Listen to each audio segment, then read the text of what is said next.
হাওড়ার ব্যাট্রা থানা এলাকায় সোনার দোকানে একেবারে অভিনব কায়দায় চুরি, আর সেই চুরির সিসিটিভি ফুটেজে সেই ছবি একেবারে বন্দী হয়। আপনাদেরকে সেই ছবি আমরা দেখাচ্ছি। হাওড়ার ব্যাট্রা থানা এলাকায় সোনার দোকানে অভিনব কায়দায় নেকলেস চুরি, আর সেই ছবি একেবারে সিসিটিভি ফুটেজে বন্দী করা হয়।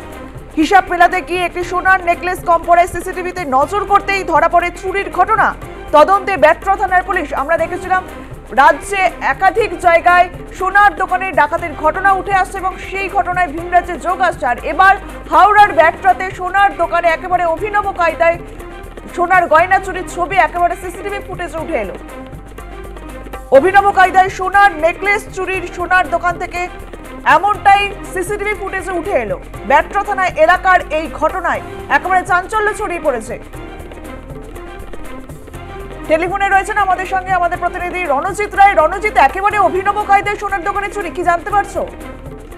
অঙ্কিতা, প্রথমেই বলে রাখি, ব্যারাকপুর এবং তারপরেই কিন্তু 11 তারিখ হাওড়ায় ডোমজুড়ে কিন্তু দুঃসাহসিক চুরি, এবং সেই দুঃসাহসিক চুরি যেটা রোমহর্ষ চুরি সেটা কিন্তু একেবারে মানুষ দেখেছে। তারপরে একের পর এক চুরি, এবং সেই চুরি একেবারে রেস না কাটতে কাটতেই যেটা জানা গেল যে হাওড়া কদমতলা ব্যাট্রা থানার কাছে একটি দোকানে, সেখানে কিন্তু গতকাল তারা দোকানে যখন স্টক মেলাতে যায় সেই সময় তারা একটি নেকলেস, সোনার নেকলেস, সেটা কিন্তু তারা কম পায়। এরপরে সিসিটিভি ফুটেজ তারা তদন্ত শুরু করে, এবং সেই সিসিটিভি ফুটেজ দেখে দেখা যাচ্ছে যে এক ব্যক্তি, সে কিন্তু অভিনব কায়দায় গ্রাহক সেজে আসা এবং জিনিসের দাম দস্তুর করতে করতে একেবারে সেই ছবি, এক্সক্লুসিভ ছবি, সেই ছবি কিন্তু আমরা ক্লাসের পর্দায় দেখাচ্ছি। এবং সেই ভদ্রলোক ওই সোনার নেকলেসটি নিয়ে ব্যাগে ভরে নিয়ে, এবং সে কিন্তু চম্পট দেয়। এবং বিভিন্ন সময় সোনার দোকানগুলোকে যে টার্গেট করা হচ্ছে বা এত কিছুর পরেও সোনার দোকানের উপরে টার্গেট করে রেখে দিয়েছে দুষ্কৃতীরা, সেটা কিন্তু একেবারেই বোঝা যাচ্ছে।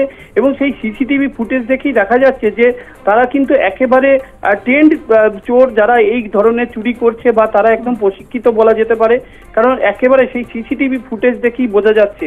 এবং সেই সিসিটিভি ফুটেজ নিয়েই তারা কিন্তু ব্যাট্রা থানায় অভিযোগ করা হয়েছে, এবং সেই ফুটেজ ধরেই কিন্তু পুলিশ ইতিমধ্যে তল্লাশি শুরু করেছে।